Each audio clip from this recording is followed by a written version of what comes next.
நம்ம எவ்வளோ தான் கஷ்டப்பட்டு சம்பாரிச்சிட்டு வந்தாலும் மாதம் இறுதியானால் நம்ம கையில் 10 ரூபா தங்க மாட்டுது அப்படின்னு கவலைப்பட்டுக்கிட்டு இருக்கீங்களா?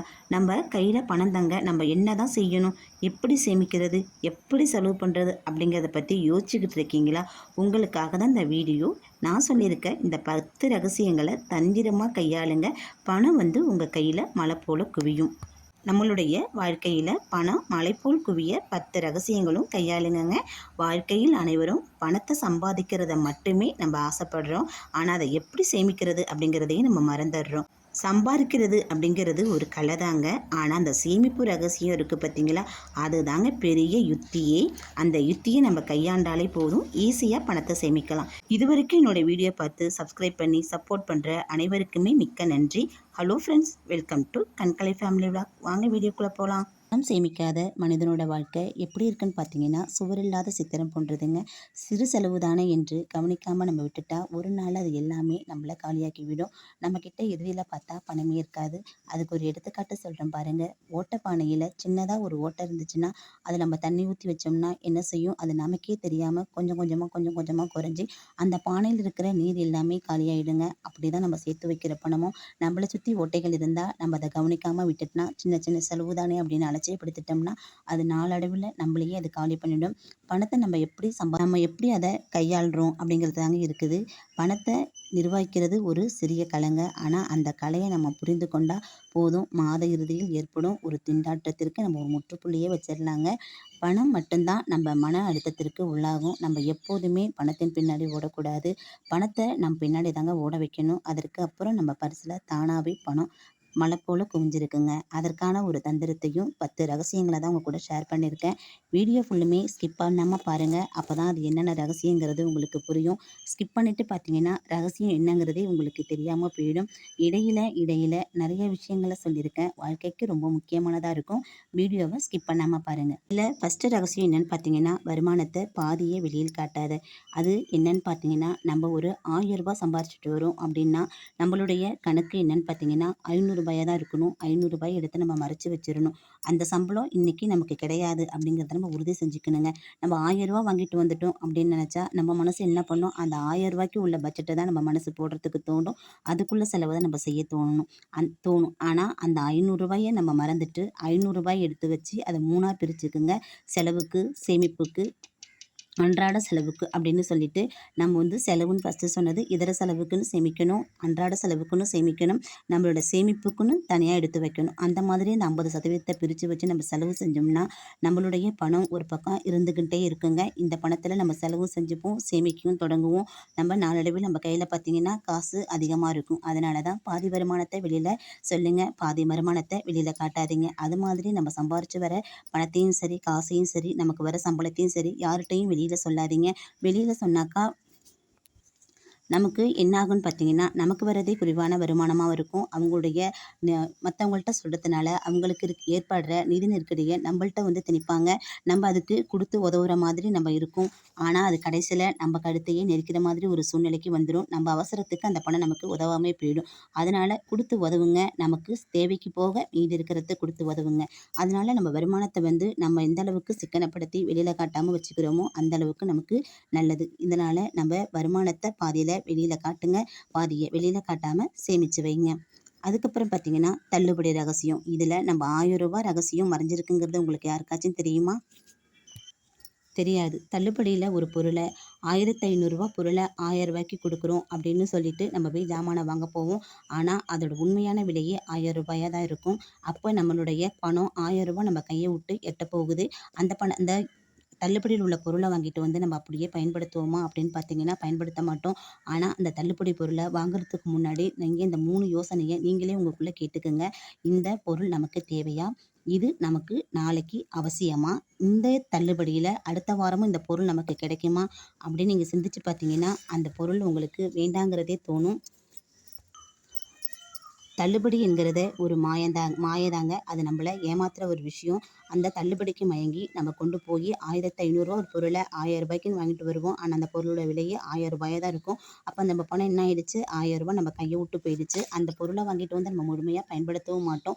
அது நாளடைவில் வீணாக தான் போகும். ஆனால் இந்த 3 யோசனையும் நீங்கள் உங்களுக்குள்ளேயே கேள்வி கேட்டுக்கிட்டு யோசிச்சுக்கிட்டீங்கன்னா இந்த ரூ. 1000 பணத்தை நீங்கள் சேமிப்பு உண்டியலுக்கு மாற்றலாம். நம்மளுடைய பணம் நம்மகிட்டே இருக்கும். நீங்கள் தள்ளுபடி விலையில் பொருள் வாங்குற ஒரு நபராக இருந்தீங்கன்னா வாங்குறதுக்கு முன்னாடி இந்த மாதிரி யோசிங்க. நம்ம பணம் நம்ம கையை விட்டு போகாமல் நம்ம கையில் இருக்கிறதுக்கு என்ன வழியோ அதை யோசித்து செயல்படுங்க. பணத்தை நம்ம எந்த அளவுக்கு சம்பாரிச்சுட்டு வரோம் அப்படிங்கிறது முக்கியம் கிடையாது. அது எந்த அளவுக்கு நம்ம செலவுகளை குறைச்சி சிக்கனமாக செலவுபடுத்துகிறோம் அப்படிங்கிறது தாங்க இருக்குது நம்மளுடைய பட்ஜெட் ரகசியமே. 3வது ரகசியம் என்னன்னு பார்த்தீங்கன்னா கடன். கடன் என்பது ஒரு நெருப்பு. கடன் என்பது ஒரு நெருப்பு. அது சின்னதாக இருக்கும்போதே அது அழித்து விட வேணும். இல்லைன்னு பார்த்தீங்கன்னா அதை வளர விட்டால் அது நாளடைவில் பெருசாகி அதை நம்மளே எரிச்சிடும், நம்மளே அழிச்சிடும். அதுக்கு நம்ம உள்ளாகக்கூடாது. இதற்கு முக்கிய காரணம் என்னன்னு பார்த்தீங்கன்னா இஎம்ஐ. அடுத்தவங்க வீட்டில் புதுசாக கார் வாங்கியிருக்காங்க, பைக் வாங்கியிருக்காங்க, வீடு வாங்கியிருக்காங்க. அந்த அம்மா வந்து ரூ. 5000 பட்டு புடவை வாங்கி கட்டியிருக்கிறாங்க. 5 பவுன் நகை வாங்கி கழுத்தில் போட்டிருக்காங்க. இந்த மாதிரி ஒரு ஆசையெல்லாம் நம்ம மனசுக்குள்ளே வளர்த்துக்கிட்டு பக்கத்தில் கடன் வாங்கி, அக்கத்தில் கடன் வாங்கி, வட்டிக்கு கடன் வாங்கி இந்த பொருளை நம்ம வாங்குவோம். வாங்கி அதை நம்ம வீட்டில் சும்மா தான் வச்சுருப்போம். ஆனால் நம்ம என்ன பண்ணுவோம், சம்பாதிக்கிற பணம் நம்மளுடைய வட்டி கட்டிக்கிட்டு இருப்போம். வட்டி வாங்குறவங்க வாழ்ந்துக்கிட்டே இருப்பாங்க, வளர்ந்துக்கிட்டே இருப்பாங்க. வட்டி கட்ட நம்ம ஆசையை அடக்க முடியாமல் இந்த பொருளெல்லாம் வாங்கி வீட்டில் வச்சுக்கிட்டு வட்டி கட்டுவோம். நம்ம பிள்ளைங்களுக்கு சாப்பாட்டுக்கு வழி இல்லாமல், தண்ணிக்கு வழி இல்லாமல் நாளடைவில் நம்ம செலவை குறைச்சி நம்மளையும் அடிச்சுக்கிட்டு நம்ம வறுமைக்கு உள்ளாயிடுவோம். இந்த மாதிரி ஒரு கடன் நமக்கு தேவைதானா? இந்த மாதிரி ஒரு பொருள் நமக்கு தேவைதானா? இது தேவையா, தேவையில்லையா? கடன் வாங்கலாமா, வாங்கக்கூடாதா அப்படின்னு 1க்கு 100 தடவை நம்ம யோசித்து சிந்தித்து செயல்பட்டு நம்ம வந்து இந்த பொருளை வாங்குறதுக்கு முன்னாடியும் கடனை வாங்குறதுக்கு முன்னாடியும் நம்ம யோசிக்கணுங்க. இல்லைன்னா இந்த கடன் நம்மளையே தள்ளிவிட்டு நம்மளே நெருப்பில் அழிச்சிடும். அந்த நெருப்பில் விழாமல் நம்மளை பாதுகாத்துக்கிறதும் நெருப்பில் விழுந்து அழிஞ்சு போகிறதும் நம்ம கையில் தான் அங்கே இருக்கிறது. கடன் வாங்குறதுக்கு முன்னாடி 1க்கு 100 தடவை யோசித்து கடன் வாங்குங்க. இதில் 4வது ரகசியம் என்னன்னு பார்த்தீங்கன்னா சின்ன சின்ன செலவுகள் தாங்க. செலவுகளை நம்ம கவனிக்காமல் விட்டுட்டோம்னா பிரச்சனை பெருசாக போய்விடும். சின்ன சின்ன செலவுன்னு பார்த்தீங்கன்னா நம்ம சும்மா கடையில் நடந்து போய்கிட்டு இருப்போம். ஒரு 10 ரூபாய்க்கு ஒரு சிப்ஸ் பாக்கெட் வாங்குவோம். இல்லை 4 பேரோட சேர்ந்து போவோம். அங்கே டீ வாங்குவோம். நம்ம மட்டுமா டீ குடிப்போம். அந்த 4 பேருக்கும் சேர்த்து குடிக்கிற மாதிரி இருக்கும். நம்ம வாங்கி கொடுக்கக்கூடாதுன்னு சொல்லலை. நம்மளுடைய வரவு செலவையும் நம்ம கவனத்தில் கொள்ளணும். நம்ம வருமானத்தை அந்த மாதிரி தாங்க செலவும் பண்ணணும். ஒரு 100 ரூபாய் அந்த இடத்துல செலவு பண்ணிட்டு வந்துட்டோம்னா நாளைய பொழுது நம்ம ஓட்டுறதுக்கு நம்ம கஷ்டமாக இருக்கும். அந்த மாதிரி தேவையில்லாத பொருட்களை வெளிலேருந்து வாங்குறது, ஸ்நாக்ஸ் வாங்குறது, அந்த மாதிரி சின்ன சின்ன விஷயங்களை நம்ம காசை கொண்டு கொடுத்து நம்ம வாங்குற விஷயம் நமக்கே தெரியாமல் நம்மளை அழைச்சிக்கிட்டு இருக்குன்னு நமக்கு எத்தனை பேருக்கு தெரியும்? தெரியாது. இன்றைக்கி செலவு பண்ணுற ஒரு ரூ. 5 தான் 10 நாள் கழித்து பார்த்தா நம்ம கையில் ரூ. 50 இருக்குங்க. அந்த ரூ. 50 உள்ள பொருளை ஹெல்த்தியாக வீட்டிலேயே பசங்களுக்கு நம்ம செஞ்சு கொடுக்கலாம். நம்மளுடைய சோம்பேறித்தனத்தை கொஞ்சம் குறைச்சிட்டு பசங்களுக்கு வீட்டிலேயே எதாக இருந்தாலும் ரெடி பண்ணி கொடுக்கலாம்.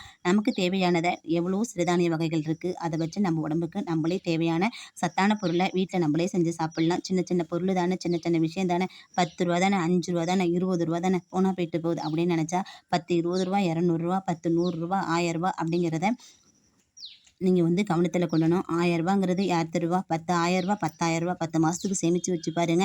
11ஆம் மாதம் ரூ. 11,000 இருக்கும். அது கூட சேர்த்து வட்டியும் சேர்த்து 11,500 நம்ம கையில் காசு இருக்கும். அந்த மாதிரி சின்ன சின்னதாக தான் நம்ம சேமிக்கணும். வீட்டை விட்டு வெளில போகும்போது நம்ம கையில் ரூ. 10 ரூ. 5 காசு இருந்தாலும் அதை தூக்கி உண்டியலில் போட்டுட்டு நமக்கு தேவையான செலவுக்கு மட்டும் காசு எடுத்துகிட்டு போகணும். மீத எக்ஸ்ட்ரா இது ஏதாச்சும் வாங்கலாம், இது ஏதாச்சும் வாங்கலாம்னு சொல்லிட்டு நம்ம காசு எடுத்துகிட்டு போனோம்னா ஏதாச்சும் வாங்கிட்டு வந்துடுவோம். தேவையே இல்லாத வாங்கிட்டு வந்துடுவோம். கையில் இருக்கிற ரூ. 5 ரூ. 10 காலி பண்ணிவிட்டு வீட்டுக்கு வரும்போது எம்டியாக வரும். ஆனால் நம்ம வீட்டை விட்டு வெளியில் போகும்போதே ஒரு ரூ. 10 ரூ. 5 எடுத்து ஒரு உண்டியலில் போட்டுட்டு போனோம்னா அது நம்மளுடைய சேமிப்பு கணக்கில் அடங்கிடும். இருக்கிற காசுக்கு மட்டும் ஜாமானை வாங்கிட்டு நம்ம வீட்டுக்கு வருவோம். சின்ன சின்ன செலவுகளை நம்ம எந்த அளவுக்கு கட்டுக்குள்ளே வச்சிருக்கிறோமோ அந்த அளவுக்கு நம்மளுடைய பணம் பாதுகாக்கப்படுங்க. உண்மையா இல்லையாங்கிறத சொல்லுங்கள். வாங்க அடுத்த ரகசியங்கள் என்னன்னு பார்ப்போம். உணர்ச்சி வசப்படுதல். நம்ம உணர்ச்சி வசப்பட்டு ஒரு பொருளையும் வாங்கிடுவோம். ஒரு ஆன்லைனில் ஷாப்பிங் பார்த்துக்கிட்டு இருப்போம். எல்லா பொருளையுமே நம்ம கண்ணை கவர்ற மாதிரி இருக்கும். அந்த கண்ணை கவர்ற பொருள் என்ன பண்ணுவோம், டிக் டிக்னு போட்டுட்டு நம்ம மறுநாள் வீட்டுக்கு வர மாதிரி பண்ணிவிடுவோம். அது நமக்கு தேவையா, தேவையில்லையா, அனாவசியமா, அத்தியாவசியமா அப்படிங்கிறத நம்ம யோசிக்கணும். ஒரு பொருள் மேலே நம்ம ஆசைப்படுறோம்னா 24 மணி நேரம் அதுக்கு டைம் கொடுங்க. 24 மணி நேரம் யோசித்து இது நம்ம வீட்டுக்கு தேவைதானா, இது நமக்கு அனாவசியமா, அத்தியாவசியமா, இதை நம்ம காசு போடுறோமே இதை நம்ம கடைசி வரைக்கும் பயன்படுத்துவோமா அப்படிங்கிறத நீங்கள் யோசித்து செயல்படணும். இல்லை ஒரு நண்பர்கள் வராங்க, வாங்க ஹோட்டலுக்கு போவோம், சாப்பிட்டு வரலாம், ஒரு நாள் தானே அப்படின்னு சொல்லி கூட்டிகிட்டு போவாங்க. அங்கே போனால் என்ன ஆகும், நம்மளுடைய செலவு ரூ. 100 ரூபாயிலிருந்து ரூ. 1000 வரைக்கும் அதிகரிச்சுட்டு போகும். அந்த ரூ. 1000 நம்ம கையை விட்டு போகிறது அப்போ நமக்கு பெருசாக தெரியாது. ஆனால் மாத கடைசியில் பார்த்தீங்கன்னா வீட்டில் சாப்பாட்டுக்கு கூட வழி இல்லாமல் பொருள் வாங்குறதுக்கு முடியாமல் நம்ம கஷ்டப்படுவோம் பாருங்க. அப்போ தான் நம்ம உணருவோம் சின்ன சின்ன விஷயங்கள்ல நம்ம உணர்ச்சி வசப்படுறதுனால அதிகப்படியான காசு நம்ம கையை விட்டு போகிறது அப்படிங்கிறத நீங்கள் கவனத்தில் கொள்ளணுங்க. நம்ம ஒரு பொருளை ஆசைப்பட்டு உணர்ச்சி வசப்பட்டு பார்த்த உடனே வாங்குறதுக்கும் நம்ம வந்து இது தேவை தேவை இல்லை அப்படிங்கிறத நம்ம நிதானித்து வாங்குறதுக்கும் நிறைய வித்தியாசம் இருக்குது. உணர்ச்சி வசப்பட்டு வாங்குற எந்த பொருளுமே நமக்கு வந்து கையில் கடைசி வரைக்கும் நிற்காது. நமக்கு ஆசைக்கேற்று நம்ம வாங்குவோம். அது அனாவசியமாக நமக்கு பயன்படுற மாதிரி இருக்கும். சிந்திச்சு செயல்படணுங்க. அப்புறம் பார்த்தீங்கன்னா பட்ஜெட் போட்டு செலவு செய்தல். வரவு எந்த அளவுக்கு வருதோ செலவும் அந்த அளவுக்கு செஞ்சிட்டோம்னா நம்மளால் கடைசி வரைக்கும் குடும்பத்தை நல்லபடியாக கொண்டு போக முடியாது. நம்ம குடும்பத்தை நல்ல ஒரு நிலைமைக்கு உயர்த்தறதுக்கு முடியாதுங்க. மாத சம்பளம் வந்தோடனே நம்ம பண்ண வேண்டிய முதல் வேலை என்னென்னா நம்ம வந்து பட்ஜெட் போடணுங்க. பட்ஜெட் எப்படி போடணும்னா சேமிப்புக்குன்னு ஒரு தொகையை எடுத்து ஒதுக்கிடணும். 3 பங்காக பிரிச்சுக்கோங்க. வீட்டு செலவு, இதர செலவு, அதுக்கப்புறம் சேமிப்பு அப்படின்னு சொல்லிட்டு வீட்டு செலவுங்கிறது மளிகை ஜாமான் அந்த மாதிரி உள்ள பொருளை, இதர செலவுங்கிறது நம்ம பெட்ரோல் போடுறது, மாதாந்திரம் எதுக்கும் வெளியில் போகிறது அந்த மாதிரிக்கு உள்ளது. 3வது செலவு என்னன்னு பார்த்தீங்கன்னா கண்டிப்பாக சேமிப்பு. நம்ம சேமிப்புங்கிறது நம்ம அன்றாட வாழ்க்கையில் நம்ம ரூ. 100 சம்பாரிச்சிட்டு வந்தாலும் அதில் ஒரு ரூ. 10 எடுத்து சேமித்தா மட்டும்தான் நமக்கு வந்து எதிர்காலத்தில் நம்மள்ட்டையும் ஒரு ரூ. 10 இருக்குது அப்படிங்கிற ஒரு நம்பிக்கை இருக்கும். பட்ஜெட் போடாமல் செய்கிற செலவு நம்ம என்ன செய்கிறோம் ஏது செய்கிறோங்கிறது நமக்கு தெரியாமல் போயிடும். அது வந்து தேவையான செலவா தேவையில்லாத செலவா எந்தெந்த இடத்துல நம்ம நல்ல செலவு பண்ணுறோம் எந்தெந்த இடத்துல தேவையில்லாத செலவு பண்ணுறோங்கிறது நமக்கு தெரியாமலே போயிடும். நம்ம மாத சம்பளம் வந்தோடனே நம்ம மனசில் இருக்கிற ஒரு மகிழ்ச்சியும் சந்தோஷமும் மாத இறுதியில் கண்டிப்பாக இருக்கிறது கிடையாது. அதற்கு காரணம் என்னென்னா நம்ம பட்ஜெட் போடாமல் செலவு செய்கிறதாங்க. சம்பளம் வரும் நம்ம என்ன பண்ணுவோம் எடுத்துக்கிட்டு நேரடியாக என்ன பண்ணுவோம் சூப்பர் மார்க்கெட்டுக்கு பக்கம் தான் போவோம். இனிமேலுக்கு அந்த மாதிரி செய்யாதீங்க. சம்பளம் வந்தோடனே எடுத்துக்கிட்டு நேராக அடுப்படிக்கு தாங்க போகணும்.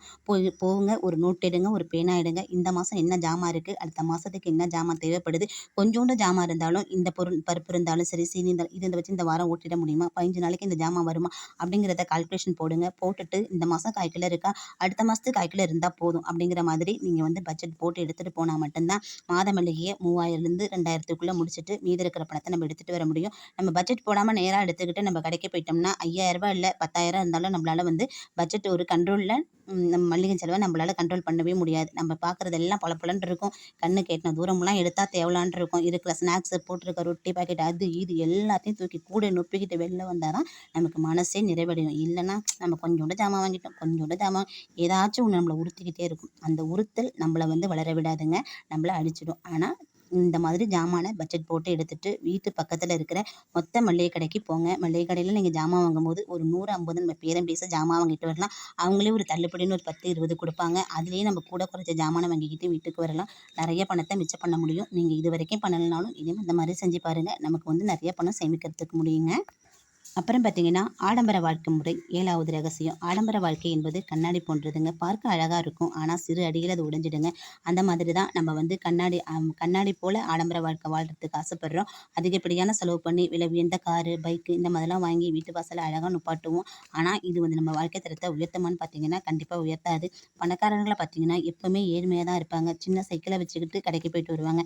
ஆனால் நம்ம குறைவான வருமானத்தில் இருப்போம். நம்ம என்ன பண்ணுவோம் ஒரு ஆடம்பரமான பைக்கை வாங்கி வச்சுக்கிட்டு இப்படி போகிறதும் அப்படி போகிறதும் இப்படி போகிறதும் அப்படி போகிறதும் அப்படிங்கிற மாதிரியான ஒரு வாழ்க்கையை நம்ம வாழ்ந்துக்கிட்டு இருப்போம். பணக்காரவங்க எப்போவுமே எளிமையாக இருப்பாங்க. நம்மள்ட்ட இருக்க பணம் அவங்கக்கிட்ட இருக்க பணத்தை எப்போவுமே வெளிக்காட்டிக்க மாட்டாங்க. நம்ம குறைவான ஒரு வருமானத்தில் உள்ள நம்ம தான் நம்மளுடைய ஆடம்பர வாழ்க்கையை வெளிப்படுத்துறதுக்கு கடனை கூட வாங்கி அந்த மாதிரிலாம் செயல்படுத்துவோம். ஆடம்பர வாழ்க்கை என்பது நம்ம ஒரு கண்ணாடி போன்றதாங்க. அது நமக்கு வந்து எப்போவுமே நிலைச்சிருக்காது. சின்ன ஒரு துரும்போ ஒரு காற்று பட்டு உடைஞ்சாலுமே சுக்குநூறாக உடைஞ்சு போயிடும். அதே மாதிரி தான் வாழ்க்கையும். நம்ம வந்து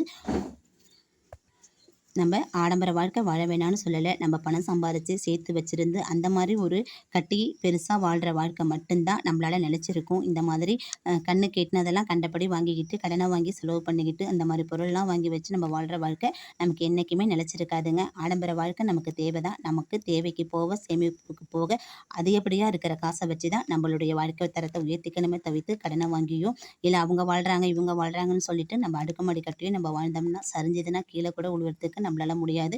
கீழே விழுந்தாலும் ஒரு எலும்பு கூட தப்பிக்காதுங்க. அந்த மாதிரி சூழ்நிலைக்கு நம்ம ஆளாயிடுவோம். ஆடம்பர வாழ்க்கை என்கிற மோகத்தை எப்பயுமே நம்ம மனசுக்குள்ளே திணிக்கக்கூடாது. இது நம்மளை அடியோடு அழிச்சிடும். வருமானம் வரும்போது நிதானத்தை இழக்காதே. நம்ம குறைவான வருமானம் இருக்கும்போது நம்ம சின்ன சின்னதாக செலவு பண்ணுவோம். ஆனால் வருமானம் அதிகமாகிடுச்சுன்னா அந்த பணத்தை நம்ம எப்படி சேமிக்கிறது எப்படி செலவு பண்ணுறதுன்னு தெரியாமலேயே நம்ம சேமிக்கையும் மறந்து செலவு அதிகரித்து கொண்டு போயிடுவோம். இப்போ வந்து ஒரு 100 நம்ம ஒரு பொருள் வாங்கி வீட்டில் பயன்படுத்திக்கிட்டு இருக்கோம். மாத சம்பளம் மாத மளிகை வந்து ஒரு 5000 நம்ம போட்டுக்கிட்டு வரோம்னா நமக்கு வருமானம் அதிகரிக்க அதிகரிக்க என்ன பண்ணும் 10,000 ஆகும் 15,000 ஆகும் 20,000 ஆகும். அப்போ நம்ம என்ன செய்கிறோம் நிதானத்தை இழக்கிறோம். எப்போயுமே சரி நம்ம இருக்கிற இடத்துலேருந்து எந்த பெரிய உயரத்துக்கு போனாலும் சரி ஏறி ஏறுகின்ற ஏணியை என்றைக்குமே நம்ம மறக்கக்கூடாது. அதை மறந்தோம்னா நம்ம சரிஞ்சு விடும்போது நம்ம தூக்கி விடுறதுக்கு நமக்கு ஆளே இருக்காதுங்க. அது மாதிரி தான் நம்மளுடைய சேமிப்பும். வருமானம் வரும்போதும் சரி, குறைவாக இருந்தாலும் சரி, அதிகமாக இருந்தாலும் சரி, நம்ம எப்பவுமே ஒரே நிதானத்தில் இருக்கணும். நம்ம வருமானத்தை நம்ம எப்பவுமே சேமிப்பு போக தான் செலவு செய்யணும். நம்ம கையில் அந்த காசை வச்சுக்க முடியலன்னா ஒரு உண்டியல்லையோ, ஒரு சேமிப்புலையோ, இல்லை உங்கள் அக்கௌண்ட்டில் இருந்தால் காசு மாறிடும் அப்படிங்கன்னா ஒரு வேறு ஏதாவது ஒரு அக்கௌண்ட்டை ஓப்பன் பண்ணி எடுக்க முடியாத அளவுக்கு நம்ம இங்கேருந்து ஒரு 10 கிலோமீட்டர் தூரம் போனால் தான் அந்த பணத்தை எடுக்க முடியும் அப்படிங்கிற ஒரு பேங்க்கில் போய் நீங்கள் அக்கௌண்ட் ஓப்பன் பண்ணி வச்சுட்டிங்கன்னா நம்ம பணத்தை அதில் போட்டு வச்சுட்டு எப்பயும் மாதிரி நம்ம 10,000 வருமானமாக 10,000 வருமானத்துக்குள்ளே செலவு என்னவோ அதை மட்டும் பாருங்கள். நம்மளோட வாழ்க்கை தரம் கண்டிப்பாக உயர்ந்து போகும். நம்ம சிக்கனத்தை கையாளுவோம். செலவு கட்டுப்படுத்துறதுக்கு முடியும். கண்டிப்பாக ட்ரை பண்ணுங்கள். எந்த சூழ்நிலையும் நிதானத்தை இழக்காதீங்க. அப்புறம் கணக்கு வழக்கு எழுதல். எத்தனை பேர் வீட்டில் கணக்கு வழக்கு எழுதுகிறோம்? அன்றாட செலவு வரவு அப்படின்னு நம்ம எழுதி பார்க்குறோம். யாருமே எழுதுறது கிடையாது. கணக்கு இல்லாத வியாபாரம் நஷ்டத்தில் முடியுங்க. கணக்கு இல்லாத வாழ்க்கை வறுமையில் முடியும். நமக்குன்னு ஒரு கணக்கு வழக்கு அன்னன்னைக்கு இருக்கணும். சின்னதாக ஒரு நோட்டு பேனா வச்சுக்கோங்க. நம்ம ஒரு அரிசி வாங்கினாலும் சரி, பருப்பு வாங்கினாலும் சரி, சின்னதாக ஒரு டீ குடித்தாலும் சரி, நீங்கள் அன்னன்னைக்கு உள்ள கணக்கு வழக்கை எழுதி வச்சுருந்து ஒரு வாரம் கழித்து பாருங்கள். நம்ம எது தேவையான செலவு, எது தேவையற்ற செலவு அப்படிங்கிறத உங்களால் கண்டுபிடிக்கிறதுக்கு முடியும். அப்படி நீங்கள் வரவு செலவு கணக்கு எழுதலைன்னா பணத்துக்கும் நமக்கும் இடையே உள்ள உறவு என்னங்கிறதே நம்மளால் புரிஞ்சுக்க முடியாமல் போகும். பணம் வரும் போகும், ஆனால் எங்கேருந்து வருது எப்படி போகுதுங்கிறதே நமக்கு தெரியாது. இந்த கணக்கு வழக்கை எழுதி வச்சு பார்த்தீங்கன்னா எதனால் வெளியில் போகுதுங்கிறத நம்மளால் உணர முடியும். அதை உணர்ந்துட்டோம்னா நம்மளே மாற்றிக்கிறதுக்கு முடியும். மாற்றிக்கிட்டோம்னா நம்மளுடைய சேமிப்பு தானாகவே உயரும். நம்ம சேமிப்பு உயர நம்ம வாழ்க்கை தரமும் உயர்ந்துக்கிட்டே இருக்குங்க. அதனால் அன்னன்னைக்கும் ஒரு ரூபாயாக இருந்தாலும் கணக்கு வழக்கை எழுதி வைங்க. கணக்கு வழக்கை எழுதி வச்சா மட்டும்தான் நம்மளுடைய வரவு செலவுகள் என்னங்கிறத நம்மளால் கண்டுபிடிக்க முடியும். நம்மளால் சேமிப்பை உயர்த்துறதுக்கு முடியுங்க. அதனால் ஆண்களாக இருந்தாலும் சரி, பெண்களாக இருந்தாலும் சரி, வீட்டு கணக்கை வீட்டில் உள்ள மாதிரி எழுதி வைங்க. வெளியில் உள்ள வரவு செலவு கணக்கை எழுதி வைங்க. அப்போ தான் நம்ம என்ன கொடுக்குறோம், யார்கிட்டருந்து வாங்கியிருக்கிறோம், எவ்வளோ ரூபா வட்டி கட்டுறோம், எவ்வளோ ரூபா வட்டி கட்டலை அப்படிங்கிற எல்லா விவரமும் நமக்கு தெரிய வரும். எது வீண் செலவு, வீண் இல்லாத செலவு, எது விரயமாகுது, எது நமக்கு நஷ்டத்துக்குரியது அப்படிங்கிற விஷயமும் நமக்கு புரியும். அதனால் கண்டிப்பாக வரவு செலவு கணக்கை எழுதுங்க. செலவு என்னும் பகைவனை வெல்ல ஒரே வழி அவற்றை கண்காணிப்பதாங்க. அந்த நம்ம வரவு செலவு எழுதுறது மூலமாக தான் அதை நம்ம கண்காணிக்க முடியும். அதுக்கப்புறம் பார்த்தீங்கன்னா 10வது ரகசியம் முதலீட்டின் மகிமை. சேமிப்பு மட்டும் போதாது, அவற்றை வளர்க்கவும் வேணுங்க. சேமிப்பு பணம் தண்ணீர் போன்றது. அது ஓடாமல் ஒரு இடத்துல தேங்கி இருந்ததுன்னா அது நாற்றமடிக்கும். முதலீடு செய்யப்பட்ட பணம் ஆறு போன்றதுங்க. அது ஓடிக்கொண்டே இருக்கும், வளர்ந்து கொண்டே இருக்கும். உங்கள் சேமிப்பை வங்கியில் போட்டு வைத்தால் அது வளராது. அதை புத்திசாலித்தனமாக முதலீடு செய்ய வேணுங்க. பங்கு சந்தையிலையோ, மியூச்சுவல் ஃபண்ட்லையோ, நிலத்திலேயோ, தங்கத்திலே என்று உங்களுக்கு எது பிடிச்சிருக்கோ அதில் முதலீடு பண்ணுங்க. ஆனால் முதலீடு பண்ணுறதுக்கு முன்னாடி நல்லா ஆராய்ச்சி பண்ணுங்க. 100 முறை யோசித்து ஒரு முதலீடு செய்யுங்க. ஆனால் 1000 முறை யோசித்து ஒரு செலவு செய்யுங்க. திரும்பவும் சொல்கிறேன், 100 முறை யோசித்து ஒரு முதலீடு செய்யுங்க. முதலீடு செய்யறதுக்கு முன்னாடி கவனமாக இருக்கணும். ஒன்றுக்கு 1000 தடவை நீங்கள் இதை ஆராய்ச்சி பண்ணிவிட்டு முதலீடு செய்யுங்க. முதலீடு செஞ்சதுக்கப்புறம் 1000 முறை யோசித்து ஒரு செலவு செய்யுங்க. செலவுங்கிறது ஈஸி, சேமிப்புங்கிறது ரொம்ப கஷ்டங்க. பணம் என்பது ஒரு கருவி. அது உன் கையில் இருக்கும் வரை அது உனக்கு சேவை செய்யும். ஆனால் அது உன் மனதில் இருக்கும்போது அது உன்னை துன்புறுத்தும். நிறைய பேருக்கு பணத்தை நேசிக்கிறாங்க, பணத்துக்காக ஆசைப்படுறாங்க. ஆனால் பணம் அவர்களை நேசிக்கிறதா? இல்லை. பணத்தை நேசிக்காதீங்க, அதனை மதியுங்க. அவற்றுக்கு மரியாதை கொடுங்க. அது எப்படி வருது, எப்படி போகுதுன்னு புரிந்து கொள்ளுங்க. அப்போதான் அது உங்களிடம் இருக்கும். இவை அனைத்தையும் நீங்கள் ஒரே நாளில் செய்ய முடியாதுங்க. ஒரு மரம் வளர ஒரு நாள் போதாது. ஒரு பணக்காரன் உருவாக ஒரு மாதம் போதாது. இது ஒரு பயணம். இதில் உங்கள் முதல் படியை எடுத்து வைங்க. இன்னைக்கு ஒரு தவறு செஞ்சால் அதை சரி செய்யுங்க. நாளைக்கு இன்னொரு தவறுகளை சரி செய்யறதுக்கு முயற்சி பண்ணுங்க. மெல்ல மெல்ல உங்கள் பழக்கங்கள் மாறும். அடுத்து உங்கள் கையில் பணம் மலை போல் குவியும். தானம் தர்மம் செய்ய மறக்காதீங்க. நிறைய பேர் எதோ சேமிக்கிறோம். ஆனால் தானம் தர்மம் பண்ணுறதுக்கு நம்ம மறந்துடுறோம். எதுலேயும் முதலீடு செய்கிறோம். எவ்வளோ பணம் வருது, எவ்வளோ பணம் வந்தாலும் நம்மளை தானம் தர்மம் பண்ணுறதை நம்ம என்றைக்குமே மறக்கக்கூடாது. நம்ம சேமிக்கிறோம், முதலீடு செய்கிறோம். ஆனால் அந்த தானம் தர்மத்தை மறந்துட்டோம்னா அந்த சேமிப்பு நம்மக்கிட்ட நிற்காதுங்க. தர்மம் செய்வது உங்கள் பணத்தை குறைக்கிறதுன்னு நீங்கள் கண்டிப்பாக முடிவெடுக்காதீங்க. நம்ம பணத்தை ஒருபோதும் குறைக்காது. அது உங்கள் பணத்தை ஆசீர்வாதத்தை சேர்க்கும். ஆசீர்வதிச்சுக்கிட்டே இருக்குங்க நம்ம தானம் தர்மம் பண்ணுறது. நம்ம எப்போவுமே கையை மூடி வச்சுக்கிட்டு இருந்தால் அது நம்மக்கிட்ட எப்போயுமே சேராது. கையை எந்த அளவுக்கு நம்ம விரித்து கொடுக்குறோமோ அப்போ தான் நம்ம கையில் நல்லா காத்தோட்டமும் இருக்கும். நிறைய நமக்கு ஆசீர்வாதங்களும் கிடைக்கும். அது மாதிரி தான் நம்ம சம்பாதிக்கிற பணத்தை எந்த அளவுக்கு சேமிக்கிறோமோ அதே அளவுக்கு தானத்துக்கும் தர்மத்துக்கும் கொடுங்க. அதோட ஆசீர்வாதம் உங்களுக்கு தானாக குவியும். நீங்கள் உங்கள் பணமும் மலை போல் உங்களுக்கு குவிந்துக்கிட்டே இருக்கும். இந்த 10 ரகசியங்களும் உங்கள் வாழ்க்கையில் கொஞ்சம் கொஞ்சமாக உங்கள் வாழ்க்கையில் மாற்றத்தை ஏற்படுத்தும். உங்கள் வாழ்க்கையில் மாற்றத்தை ஏற்படுத்தி பணம் மலை போல் குவிய இந்த சின்ன சின்ன மாற்றங்களை உங்கள் வாழ்க்கையில் இன்றிருந்து துவங்குங்கள். நன்றி.